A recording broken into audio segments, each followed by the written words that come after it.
جناب ظافر جن اور حضرت علی علیہ السلام کا واقعہ۔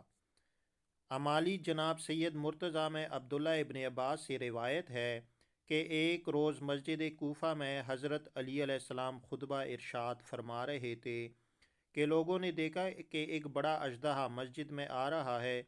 لوگ یہ دیکھ کر خائف ہوئے۔ امیر المومنین علیہ السلام نے ارشاد فرمایا، ڈرو نہیں، اس کو رستہ دے دو۔ چنانچہ لوگوں نے رستہ دے دیا۔ اژدہا یا سید یا منبر کے قریب گیا، پائے اقدس کو بوسہ دیا اور اپنا منہ اٹھا کر آپ کے کان کے قریب لے گیا اور اپنی زبان میں کچھ کہا۔ امیر المومنین علیہ السلام نے اسی کی زبانی میں اس کو جواب دیا اور اس نے پھر پائے اقدس کو بوسہ دیا اور چلا گیا۔ جب وہ چلا گیا تو لوگوں نے حقیقت دریافت کی۔ آپ علیہ السلام نے فرمایا کہ یہ قوم جن سے ہے۔